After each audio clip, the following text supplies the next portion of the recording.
Welcome. I am Tony Taylor. I am the connector. You could have been anywhere else, but you chose to be right here with me. Today, I have a really great guest. I met this cat a couple of years ago, it's been already, on social media. We clicked, we bonded, we're Taylors. He's Trevor Taylor. I'm Tony Taylor. We did T2 times two. So welcome to the show, Trevor Taylor. Man, Tony, I'm glad to be here with you, man. It's been a Oh my long God. time coming. And thanks for taking the time out to be here because I know you're a busy individual such as myself. So I appreciate you and I appreciate your time. Of So I want to course. give our guests, our viewers, some insight about who Trevor Taylor is and how he got to this point right now. Because like I said, I've been following you for a while on social media, and it's like refreshing to see a young African American like just crushing the game and yoga and everything you do. It seems like it turns to gold. So I'm trying to touch that and get a little piece of the gun. I'm trying Yeah. to get my dollar up. So tell me about Trevor Taylor. I'm gonna take you all the way back. Where did you grow up, Trevor? Man, born and raised right here in San Antonio, Texas. Oh, okay. That's awesome. And Yeah. then you were an athlete, correct, in school? Yeah, I was playing basketball, running track pretty much my whole life. Played football for a couple years, but it wasn't really for me. Okay. Yeah. Yeah. I did track in high school. That was it. My junior and senior year. And I hated it because I was on the 800. So it's like two sprints around the whole damn field. And my brother Honestly, he could run like a damn antelope. So he would like lap me. And I'd be that's like, one of yeah, those races whatever. I never touched. I was not personally going to go run the 800. Even when I was coaching and I was coaching girls track, I said, look, if you run track, you automatically are like borderline lunatic, you know? Right. That's what's up. That's so Yeah, true. you do a whole lot of training just to run for like one time once a week. Yeah.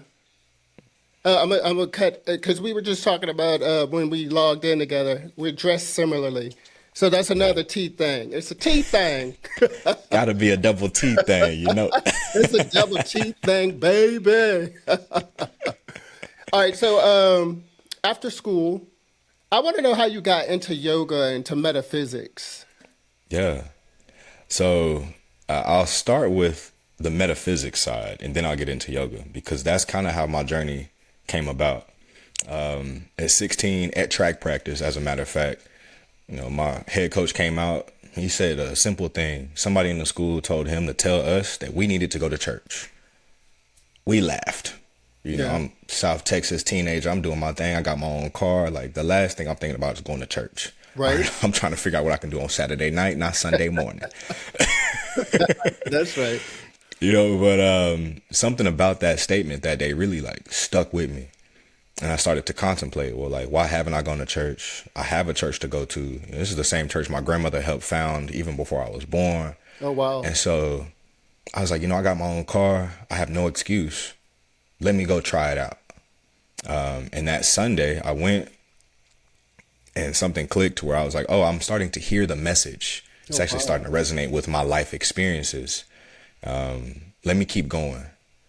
And as I kept going, I started to experience something. I feel like it was just a connection to something greater than just my own thoughts and emotions. Wow. Right. And so I ventured down that journey for quite some time, was really devoted to it. By the time I was 18, I was working on getting my license to be a pastor. Okay. And so graduated high school in June, got my license to preach in July, Wow. preached my first sermon that summer, and then was off to Baylor University, a Baptist university here in Texas, founded Okay. in 1845, where I would then find my mentor, a college pastor and Truett Seminary graduate by the name of Omari Head. And he invited me to come alongside him as an 18-year-old who was just trying to find his way. But that was also because I came looking for him. I was like, I can get a degree at this school. That's not a problem. But I came here for mentorship because Yeah. I need some guidance in my life. And by my sophomore year, he was offering 7 other guys to live in a house with him that he would call the discipleship house. Okay.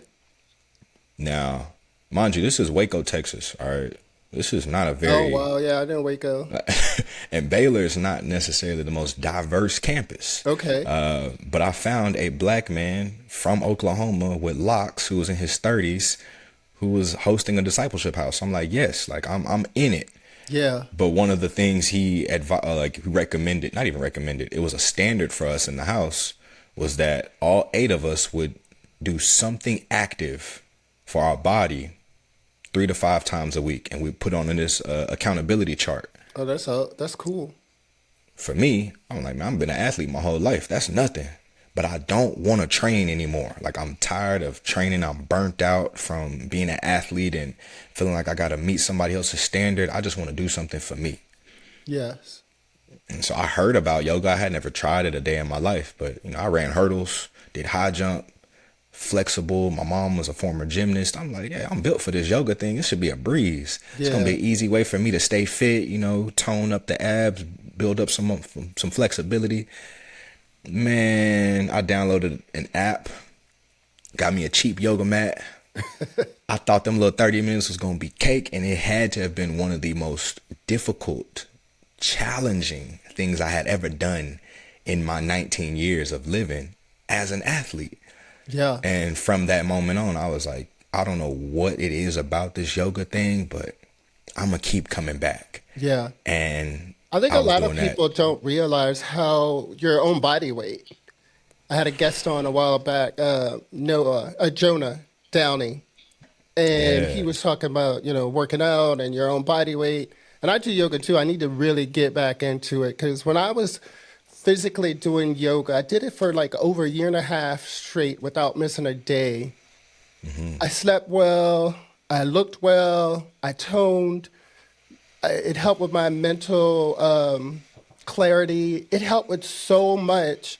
But then, we're all human. We fall off the wagon. So now I just need to get my butt back on the wagon because I know what it can do for you physically and mentally and spiritually. So, yeah, I just need to get back into it. So having you on today would hopefully be a catalyst to get my ass back in gear. I got you. Look, I was on that same boat, and I think the key that I've learned from yoga is like you just come back. Yeah. Right. You come back to your anchor. And yeah, so and I have in that my time Asana Rebel app that I use at home. I don't know if you've ever used that one, but that's the one that I use. And I could take it with me anywhere I go. Anywhere I traveled, I could just do yoga. I was in Vegas, a real estate conference, and I was sharing a room with a buddy of mine. And he was like, come out of the bathroom already. You in there doing naked goat yoga? I'm like, okay, wait, hold up. Naked? No. Where in the hell am I going to get a goat at? We're in Vegas. Right. I probably could find a goat because you can get anything in Vegas. But point. no, I'm just like working on me. I put my energy right back into me. He was like, dude, I got to shower. Come on already. I was like, chill. Let me chill. Yeah, not everybody understands, once you finally get a taste of that yoga, and not just one time, but you do it consistently. Yes. People don't understand why it's so easy to be devoted to it, because it's so hard to explain, but Yeah. you know it in yourself. You're like, nah, this is good for me. I need to come back to this. Yeah. And that's where things started to shift for me because, mind you, like I'm on a Christian campus around a bunch of other Christian folks, and I'm in this discipleship house practicing yoga, which I'm the only person that I know, and I'm definitely the only brother I know practicing yoga. But I was also starting to feel like maybe yoga is not supposed to be practiced by Christians because I've heard Let's all talk these about that real stories. Let's talk about that, Trevor. Because a lot of people, I know the answer. I think I know what's right for me. But a lot of people, when you're on the metaphysical side of things, which is where I lie, but most people don't think that you can be metaphysical and a Christian. You can't believe in religion and also have spirituality, which I know is not the truth. Give me your input on that, how metaphysics and spirituality help you or has helped. I mean, It's hard to say that the two are separate, you know? It's just Yeah. two different words for the same concept. Yep. That there is something greater than what we are able to sense with our five senses. And so being Amen. able to become more sensitive to that, becoming more aware of its subtle existence wherever we are, I feel like that's when we start to tap into, oh, there is a spiritual, unseen, yet Yep. very potent force that is always around. It is like what this entire universe is made of. But Yeah. being able to come back to how does that impact my mind and my body, and how do I play with that energy? Well, that's where I found that studying the Gospels of Matthew, Mark, Luke, and John. And I was like, oh, I see how Jesus is moving. Yeah. I want to move like that too. Exactly. My college pastor had us like, hey, if you want to pray for spiritual gifts, pray for it, and then let's practice it. So, so we in a house prophesying over each other, praying Wow. for healing, and seeing these healings happen. Experiencing the beauty, the signs, the miracles, the wonders that the scriptures talk about in real life. This is Yep. 2014, 2015. So I realized in that moment where Jesus talked about, hey, go and do greater things than I, he was not saying you need to worship me. He was like, follow my path and then take it and run with it. You know what I'm saying? This is a relay. I'm your teacher, but I'm not here to like save you. And so for me, that was how I interpreted it. I said, well, let me keep that in my back pocket, knowing like I got access to the same power that Jesus had.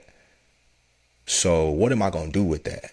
And Yeah. as I kept practicing yoga, I started to understand, at least in my experience, but without having any theory or any philosophy to follow, that something spiritual is happening with this practice, but I don't know why. I can't explain it. I just know that it's working. Yeah. And that's what took me on my journey of like, well, let me stay with this practice while I still stay with the faith and see which one sticks. Yeah. Well, I'm sure you got it from well, you were surrounded by great people, it sounded like, but as a young African American male, it's not always accepted or it's not mainstream in that community usually.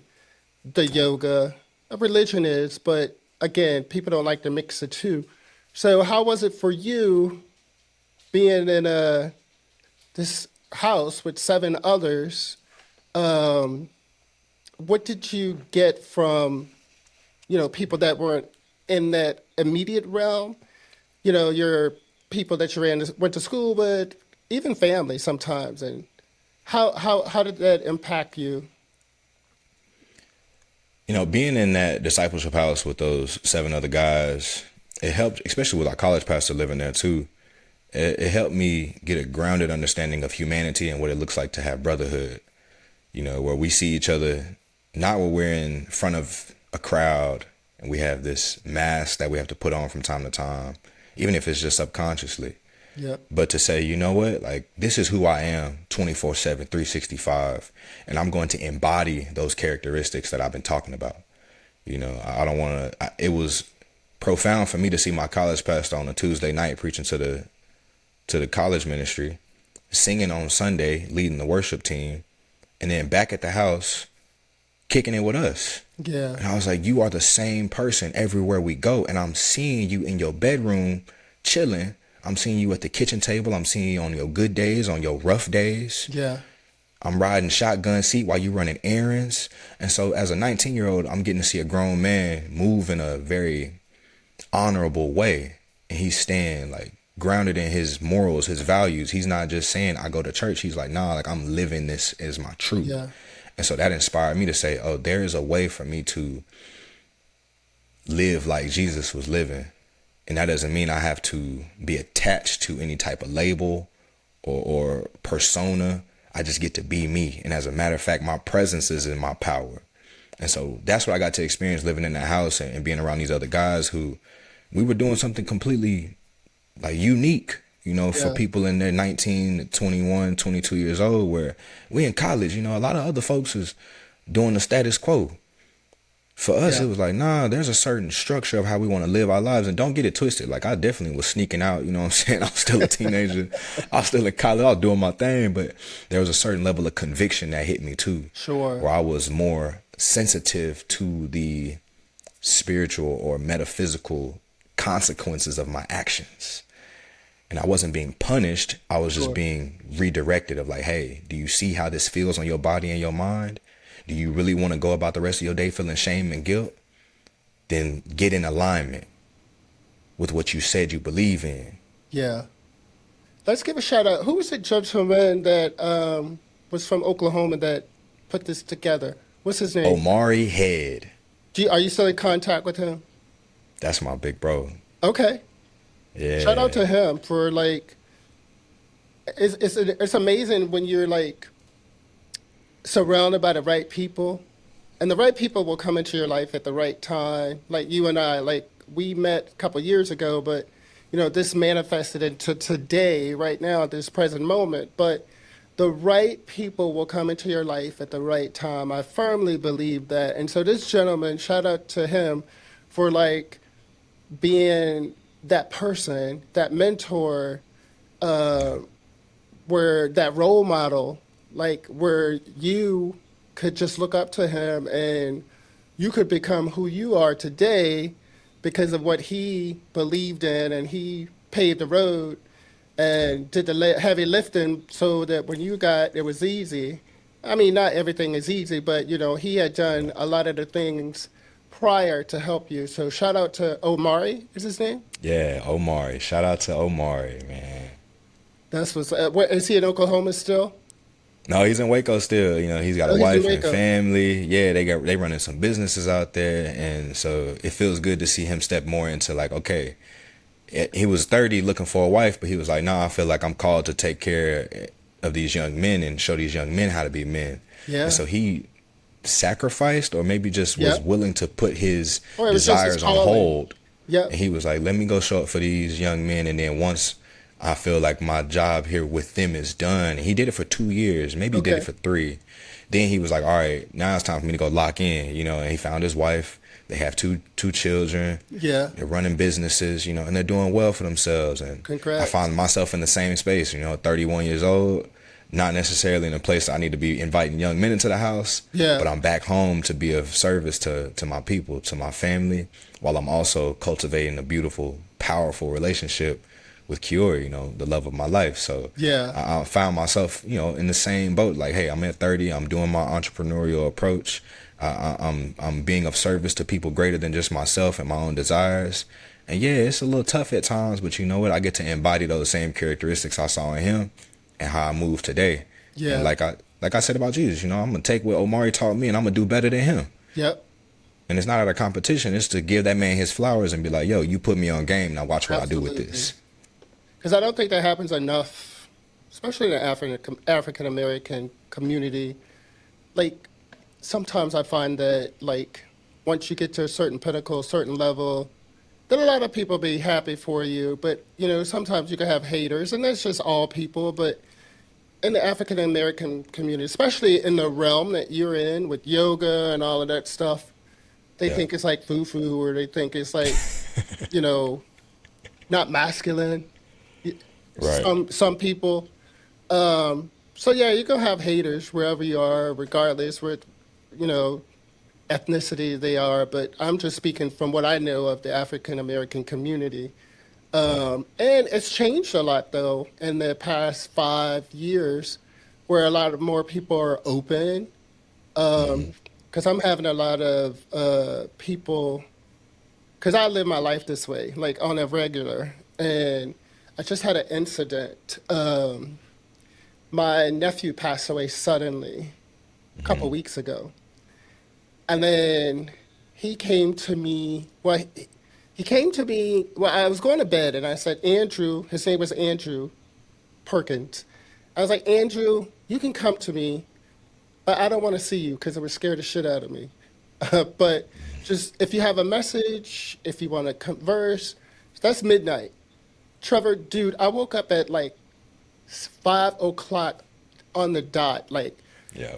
mind you, my bedroom has blackout curtains. All the doors are closed. I like a dark space when I sleep. 3 bright flashes of light.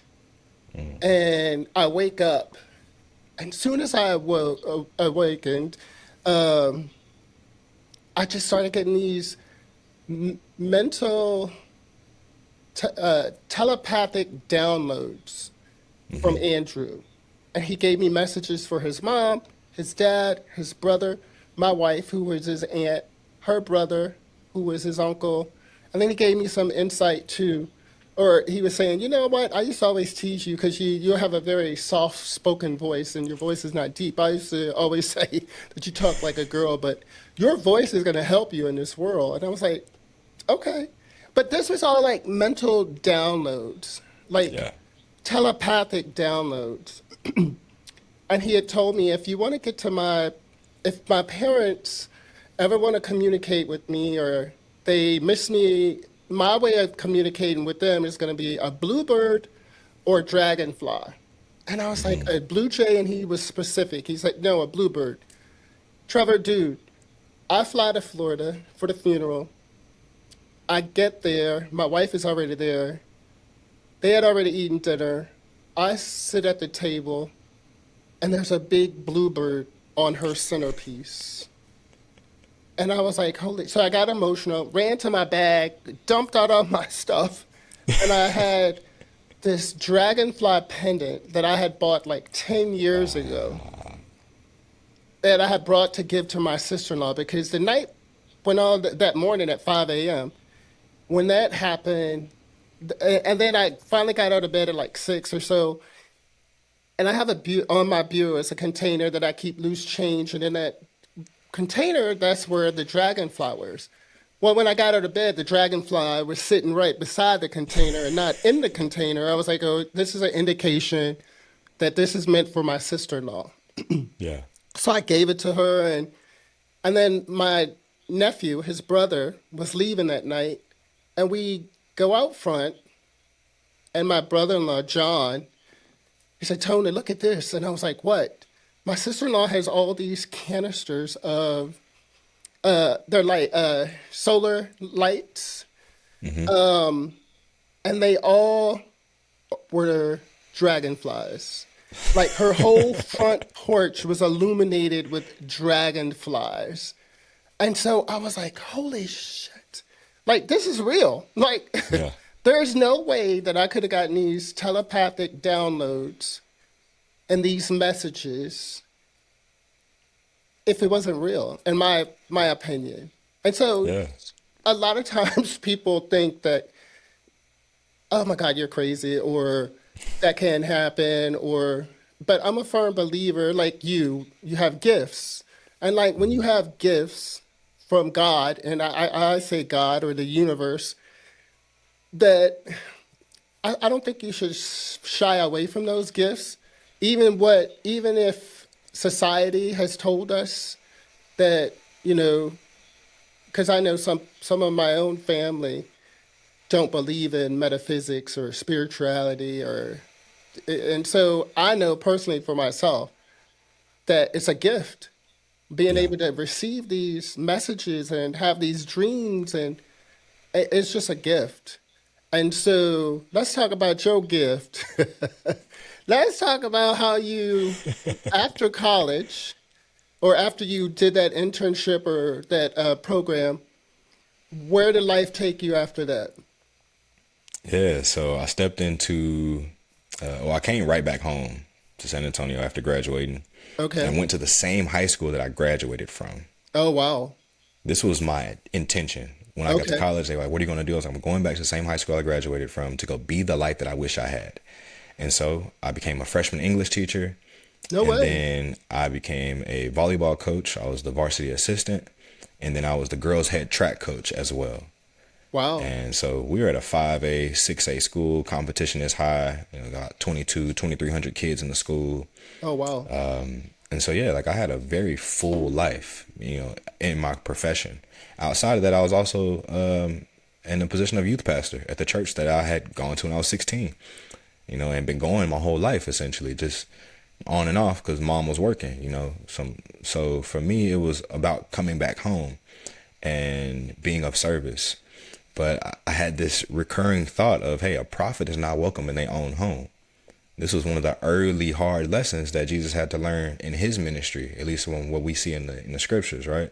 Yeah. He came back home with a message, came right back to his people, At first they were receptive. Then they were like, ain't you Mary and Joseph's son? Ain't you so-and-so? Man, I ain't trying to hear nothing what you talking about. And he had to leave. And so for 4 years I was here, teaching, coaching, pastoring the youth. Then I was DJing, and I started to drift away from the church because What I was don't like, you do, Trevor? play baseball.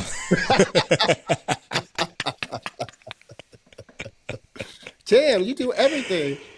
Yeah, play baseball and play an instrument. That's about it. Yeah. I mean, Yeah, again, but you have all these talents and gifts.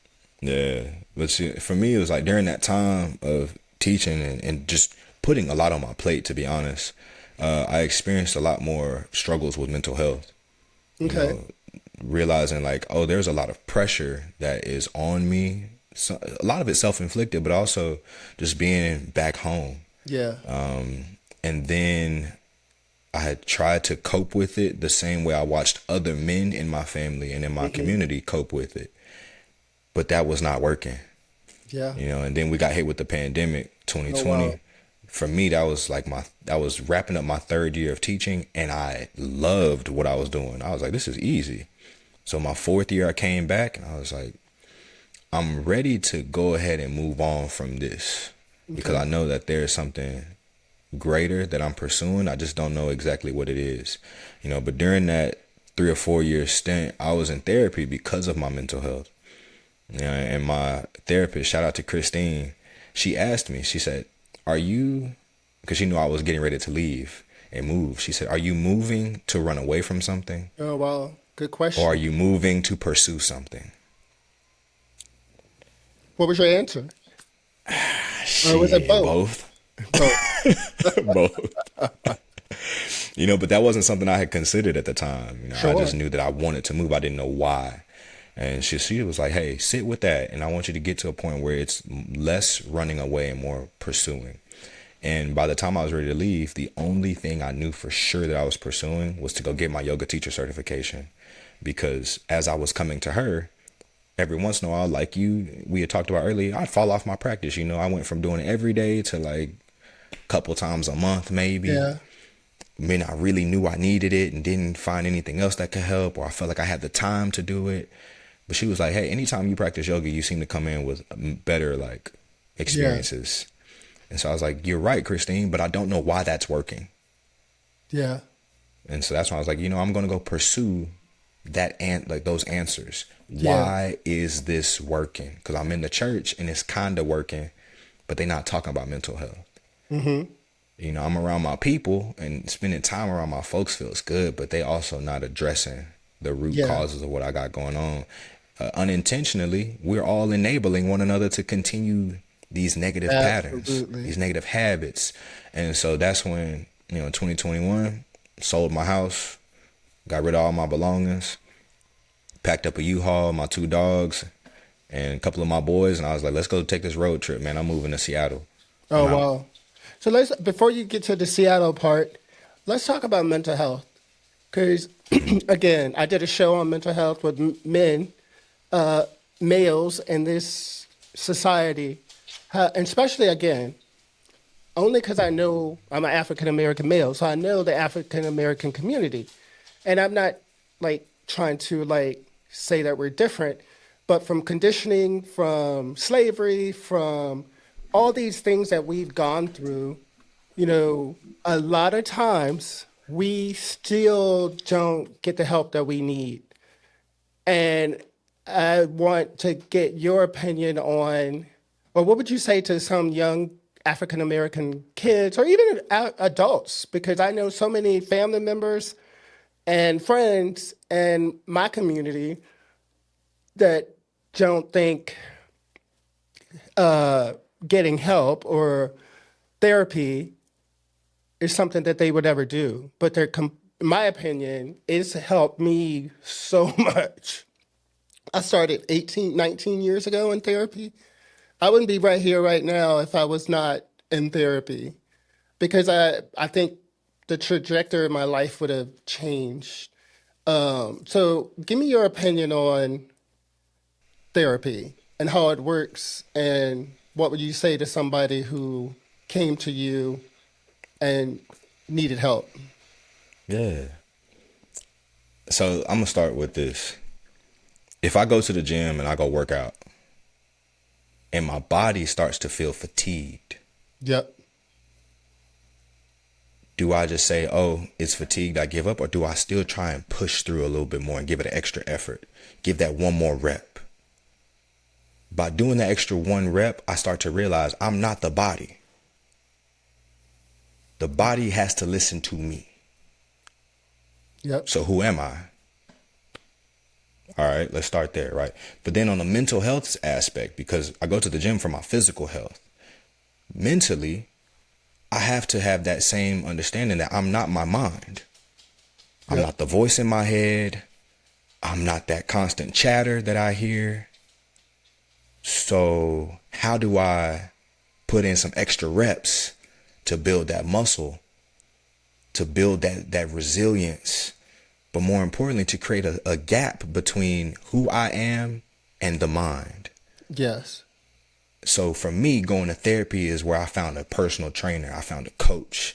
I found somebody who was going to show me that I still had a little bit more to give, or there are some areas that I might not have known could use a bit more attention. Yep. There's just blind spots in my health, right? So if I see football players, and especially in the high school realm, they know about bench press, squat, power cleans, curls, and some tricep pull downs, but they might not know about their inner thighs. Yep.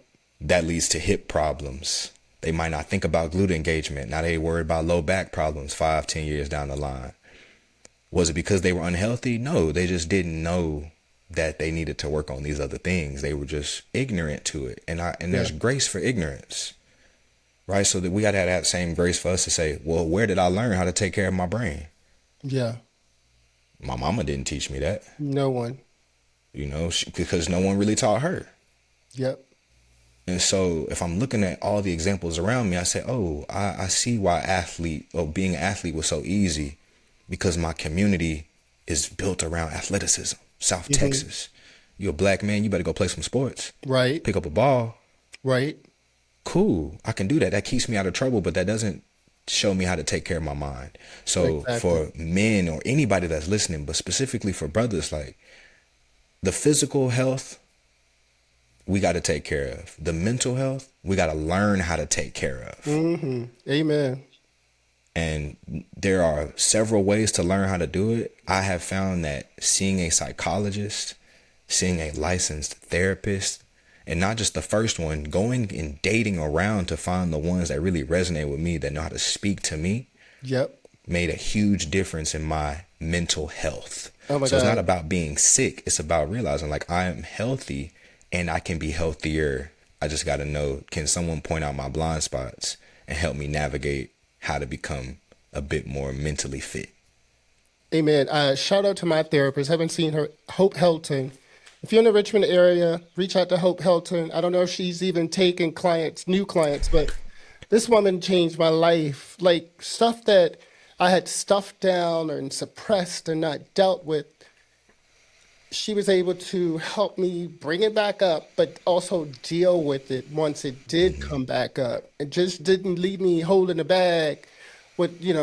She helped me navigate through it, and gave me the power that I needed to like finally put that crap to rest, and then also just being able to forgive, because a lot of times we go through stuff, through trauma, through abuse, and we never forgive that person that did it to us, and we are the ones who are suffering because we are the ones who are holding that emotion and that energy, and it manifests into so many illnesses, disease, other kind of problems that you may not have if you just learn to address the issue at hand, forgive, and move forward.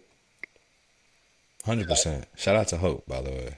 Hope is a beat, and she's a Gemini, just like me too. So she's amazing. She is amazing.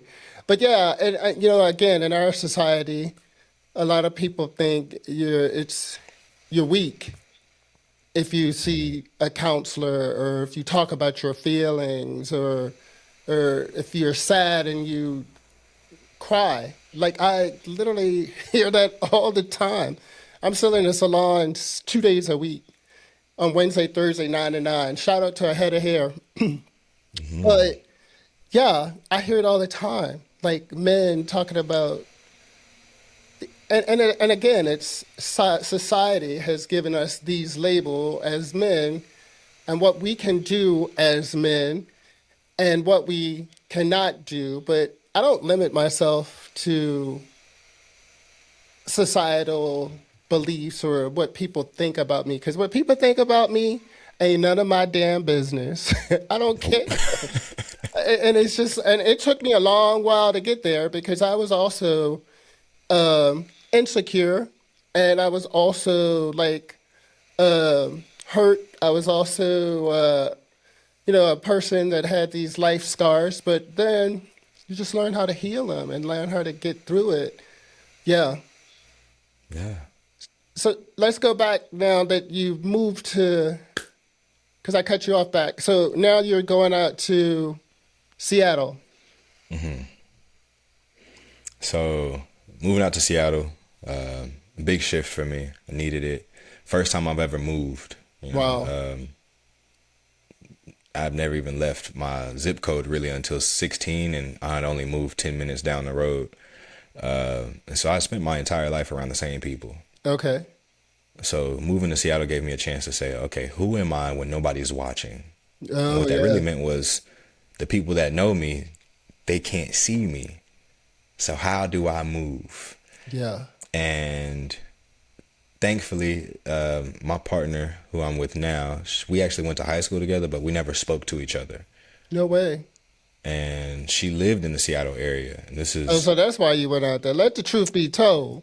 so, okay, let me say this though. In my journal in October of 2020, I wrote that I wanted to move to one of three places: Dallas, Denver, or Seattle. I had been to Okay. Dallas, I've been to Denver, I'd never been to Seattle, but it was on my list and I wrote it down. Okay. December of 2020, just a few months after, we get to hang out for the first time because she comes down for just like Christmas to come spend some time with her family. And I slid in the DM. I'm like, yo, you in town? What's up? I've been eyeing you since I was 16. I knew I didn't have a chance then. I still had Yeah, right. braces in it. But for me, it was that moment where I started to see, okay, there are some alignment here, because the woman who not only has always had my eye, but now I have this really strong connection with, at least just in our conversation, Yeah. also lives in a place that I've said I would move to. Let me see how that goes, right? We hung out, I think, maybe 2 days after Christmas, after she came in, to the bar where I was DJing that first night. Okay. We haven't stopped talking since then. Wow. That's amazing.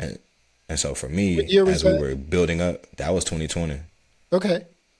And so during that time of us getting to know one another virtually, because all we had was FaceTime, I knew that, like, hey, my heart is really, like, I really love this woman. And Yeah. that's without the physical connection, which for me is big, because being around the same folks my whole life, it's easy to just fall into the lust of, oh Oh, shit, we in absolutely. proximity and I get to be up inside you, you know what I'm saying? Easy. But for her, I was like, nah, like, you are 2,000 miles away in the Pacific Northwest. All I have is our conversation. And I love that. And so, I took a couple of visits in February and one again in March. And I was like, nah, for sure I'm moving to Seattle. I love this place. It's beautiful. The trees, the access to nature, the greenery, the fresh air, the open-minded, Yeah. liberal approach to life. It was so different from what I had experienced here in South Texas. And I was like, this gives me a chance to be myself, Oh, whoever that is. yeah. And so, yeah, moved out there. And I told myself I'm going to, like, take a sabbatical, essentially, and say, I'm going to try this content creation thing. I've been teaching these kids in this classroom. They showing me what's going on online. I feel like I can do that too. I just don't know what I'll do with it. Yeah. Got to Seattle that summer of 2021, and man, things turned up from there. Yeah. I joined yoga teacher training in October. I was in that till May of 2022, so 8 months of training. During that time, I also got a partnership with Lululemon as an ambassador there. Shout Have out my to face in Lulu. 3 different I need a stores. Yeah, shout sponsor. out to Lulu, where you Lululemon. at? Wait, I'm gonna look at camera number 4. Lulu, I need a sponsor. Come on now. I Yeah, need shout out you. to the P and Dub team too, man. That's my family out there. We shot a short film. We did a lot of hangouts. We had some powerful activations in the city. I was able to be a part of this large annual event called Yoga in the Park. I went to one where Jonah Kest, shout out to Jonah, man. He's one of the guys who I would say is a pioneer for our generation of Wow. yogis. And he had been inspiring me since the jump. And so when I saw he was teaching the class out there, I came and I talked to him. I was like, hey, I'm not even yoga teacher training yet, bro, but like I'm inspired by what you're doing. I want to do this too. And he said, teaching yoga is just you sharing what you know. So the more you Yeah. know, the more you share. Easy. Well, that following year, I was in his same position teaching yoga at the park. And then I did it the next 2 years. And I think the Wow. largest one we had was 600 people at the 600? park. 600, Tony. Wow. At the park, yoga mats, all levels, all backgrounds, all body shapes, breathing together, moving together with a That's beautiful scenery. huge.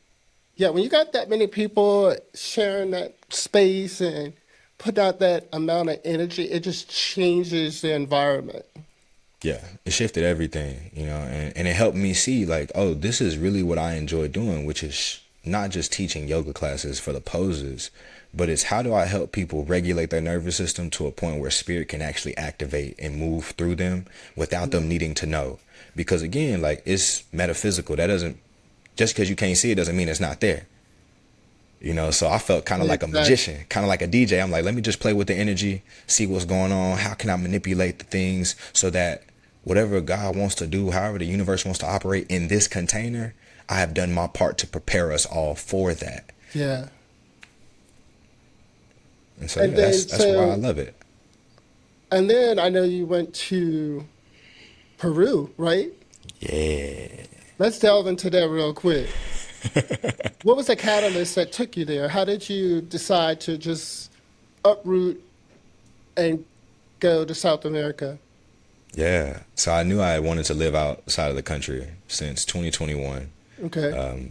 My partner and I had gone to Mexico in May, right before I finished up teaching, right before I moved. Hmm. And during that week or so that we had, we both looked at each other like, yo, we really like this type of life. We want to experience this. But both of us were leaving our careers and going on this Wow. entrepreneurial journey. So it was going to take some time. Yeah. But by the time 2024, like that spring, matter of fact, it was March, I wrote down in my notes section all the things that I wanted in my next season of life. Wow. And I knew that I wanted to live abroad. I said, here are the things that I want. I want a community of black folks. I want to learn a new language. I want access to Wi-Fi. I want access to nature. I just got really specific, right? Yeah. Left it alone. October comes around. My partner's like, yo, I'm about to sell the house. I'm like, cool. It's a lot of house. It's only two of us. Like, we can downsize. One of my boys I had just met this guy, Brother B. Shout out to Brother B. He had been living in Peru for about 3 years at the time. He was like, yo, Yeah. I'm hosting a retreat. It's going to be in December. If you want to come through, I'll cut you a deal if you help me market it. I was like, that's my birthday. Say less. Wow. But in the process of us doing all these things, right, I'm helping him market. My partner's got the house on the market. The house sells in 3 days. Now we're looking at Wow. each other like, well, we gotta make a decision. What are we gonna do? And I said, well, what if we just took a one way to Peru? We was already gonna go for my 30th birthday. We say we want to live outside the country. Everything that we say we want, for the most part, is got. Let's go give it a Yeah. shot. And so, thankful that she's willing to just be as adventurous as I am. And she said, let's That's try it. that's true bravery right Yeah. there. Yeah, man. A lot of faith, and I'm so thankful for Absolutely. her faith in me and in us, and my faith in knowing that, like, hey, what I felt called to do when I was 17, which is to preach, at 21 to leave, or at 26 to leave teaching.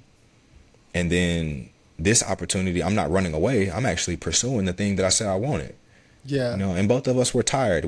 She was coaching and performing. She's an aerialist by Wow. trade. And so her body was getting wrecked. She was just constantly moving, teaching multiple classes a week. I was teaching Yeah. classes a week, and I was like, this could be a good chance for us to learn how to rest. Absolutely. And sure enough, we got out there in December of 2024, and just a few days before my 30th birthday, and we were out there till November of 2025. Wow. That's awesome. Yeah. And if you like numbers, we were I there love for numbers. exactly 11 months and 1 week from Thursday No to way. Thursday. 111. 111. 11. That's crazy. That's insane. Yeah, man. Divinely orchestrated every step of the path. Absolutely. Yeah. Now, so you found a whole new community over there, and Yeah, how was it living there? I was trying to get man. there before you got back. No worries. We could talk more about it. I got an opportunity for you to Oh, come let's join me go. next Let's next go. summer. Because I was Yeah. definitely trying to get over there to do the, because I want to do the ayahuasca. I want to do all of that stuff. So by the time that I was getting my ducks in a row, you were on your way back. Yeah. No worries. Yeah. Summer 2027. We could talk more about it. I'm planning Let's something go. right now. So living out there was very beautiful, a very slow living of life, a slow way of living, let me say that. Yeah. So we're 10,000 feet above sea level, first of all. Okay. So Denver is about 5,000. We twice as high, my front yard, surrounded by mountains everywhere you look. Uh-huh. The region that we were living in is known as Valle Sagrado de los Incas, or the Sacred Valley of the Incas. Wow. So we're talking about like the Incan Empire Wow. from the It goes back 1400s, forever. Thousands who of I years. found out the Incans actually came across the Quechua people when they were expanding their empire. So we're living amongst people who predate the Incan Empire. Wow. And for me, it was a pure reflection of where I come from. Yeah. South Texas farms. My mom's from Arkansas. She grew up in the farms. Very country way of living. River in the backyard, and this river, Urubamba River, flows straight to the Amazon jungle. We getting food fresh from the jungles, Wow. fresh from the mountains. They growing potatoes like 14,000 feet up. Yeah. Like, so the food was super clean. The water and some of the infrastructure for the communities, definitely not up to American code. I'll say that. Okay. Right. So there were some things, there's some give and take. But what I really enjoyed was the fact that I got to slow down and be Mhm. amongst a culture of people who move slow. Because it Yeah. helped me realize, like, just as much peace as I feel like I'm experiencing in comparison to the people in the United States, I Yeah. have a lot. I'm still operating from a place of anxiety, Yeah. So high how did stress. that help you mentally with your, because we had talked about mental health and all of that stuff. How did that help you once you moved there? Yeah. There was a lot that I could go on, right? I experienced some plant ceremonies, plant medicine ceremonies, right there. I experienced ayahuasca. I sat with Dude, Wachuma. why didn't you call me? Don't worry, I know exactly who to bring you to. Afro Taino brother. If you look him up on Instagram, it's Taino Institute. Uh-huh. Alfonso, he and his wife Tarika, incredible people. They honor the medicine. They honor their heritage. He's Afro Taino. He's from Cusqueño, aka the Dominican Republic. Okay. He's from the jungles, and his wife is a Quechua high priestess living up in the Oh, mountains of wow. Peru. So that's like family right there. Put me on. I got you. It's beautiful. When we But going? I'm telling you, next summer. Next summer. Yeah, Let's plan. Let's go. June I'm in 2027. it to win it. For real, for real. Yeah. Like, I've been For me, wanting like, ayahuasca for like 8, 10 years already. So so I'll here's the wait fun thing forever. about how those medicines impacted my mental health. Yes. Nothing changes immediately. I'll put it like that. All it is you gain awareness of what's going on in the metaphysical realm. Yes. There is no linear timeline. There's no past and present. It's whatever nose you have is the same nose your grandma had, Yeah. which is the same nose her great uncle had or whatever. So we're all stacked onto it just physically. But there's also the traumas. There's also the stories. There's also the powers and the gifts that we carry with us now that will be passed on to those who come after us, but are gifts from those who came before us. And so being in that space, I realized there's a lot that I'm dealing with that might not necessarily be my fault, Yeah. but it is my responsibility. Absolutely. And so I learned how to take accountability for my own suffering. Sure. And saying like, hey, I might have gotten hit with the arrow and there was that pain, but my unwillingness to let go of that arrow is why I'm suffering. Yeah. So I have to take accountability of my actions, my thoughts, my feelings, right? My perspective on life. I have to take accountability for that so that I can create the life that I want, rather than my life continuously being a repetitive loop of stories from long before, stories that I heard in this lifetime that if I don't address will be the same stories that my offspring have to deal with. Exactly. And I choose not to do that. I choose, like, I want to be a honorable ancestor when I pass. So I have to do that work right now in this lifetime. Absolutely. And knowing that, like, I got a lot more autonomy, control, and sovereignty over my life helped me realize no matter what stories, no matter what I'm carrying, no matter what my family may have passed down, whether they knew it or not, I am capable of making different decisions. Yeah, absolutely. And that is the key. Yeah. It's just to do something different. Damn, we're running out of time. I could talk all day. That's why I do what I do, because I love to talk, right? But so what's next for Trevor T? What's next for Trevor Taylor? Yeah. So right now I'm in the process of, I just got a studio space here that I can teach here in San Antonio. First time I've ever taught classes in my hometown, so it feels good. And for the next upcoming school year, I'm putting it out there now. I'm doing professional developments and trainings for educators, helping them address burnout prevention. Yeah. Because that's what led to me leaving my career, was I was just burnt out and I didn't have the tools to take care of myself. Yeah. And so helping school districts, helping educators understand what is stress, how to deal with stress, and how to relieve stress rather than just manage it is a big calling on my heart, because I'm still a teacher at heart. You know, I still have a strong love for education. If anybody can do it, you can. And I can speak to them and say, like, look, I've been in the trenches, y'all. I know what it's like. But I also took time to do some research and development over the past 5 years to figure out what did I need so that I could come back and be the light that I wish I had. Yeah. So that there are other passionate professionals who are in the education realm, they can keep going rather than getting burnt out before year 5. Yeah. And so, that's my main thing is putting myself in position to serve educators, and as a byproduct of that, serving the community that's going to raise the kids. And like I mentioned earlier, June of 2027, I'm hosting my first retreat in Peru, back to the Sacred Valley. It's a wrap. Yeah, and it's for, and here's the audience. It's for brothers. It's for brothers, husbands, and fathers. I'm all of those. Exactly. Right. And a little bit more. You know? And so that's why I'm like, let me address the brothers, husbands, and fathers who are dealing with a lot, who know that they're dealing with a lot, but they don't actually have the space to talk about all that they're dealing with. We just really good at carrying it all, because, you know what I'm saying? Yeah. We do this, right? But only we know the toll that it's taking on us. So yeah, again, that's June 2027 in the Sacred Valley of Peru, a brothers, fathers, and men and husbands retreat, you know, strictly for the guys. Let's go.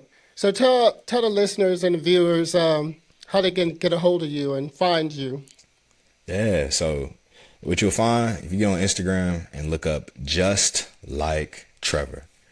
All right, you go there, you'll find my Instagram page. I've been, building up for the past few years now. And then that's just the best way to contact me, right? Shoot me a DM. You'll find my email address there as well. If you want to email me directly right here, right now, just write this down: support@yogawithtrevor.com. Support@yogawithtrevor? Yep, support@yogawithtrevor.com. Sweet. Right, and me and my team will be able to get back to you, especially if you're looking for me to either do a virtual or in-person training for your team, your corporation, your educators. Because again, like everything we talked about today, stress is really the main thing that's keeping us disconnected from one another, from ourselves, and from the source that wants to really Yeah, pour into us and activate as us. And so my job, what my passion is helping people relieve stress so that they can get back to who they truly are at their core. absolutely. Well, I got to wrap it up, but it's been great talking to you. Thanks for being here and thanks for giving up your time. Truly appreciate you, bro. We'll be in contact with each other. I'm definitely going to do the retreat next year, Come on. but we'll be in contact before then. Yeah, man. And thank you for sharing this time and this space. Tony, you're doing an incredible thing. The I'm Connector trying to be like podcast you, is bro. very true. You trying to be like Trevor? Just like Trevor. Oh man, look, be greater Yeah. than me. All right. Awesome, bro. So I'm Tony Taylor. I'm the connector. Thank you again for being here with me. You could have been anywhere, but you choose to be right here with me. Until next time, stay connected. I'm out.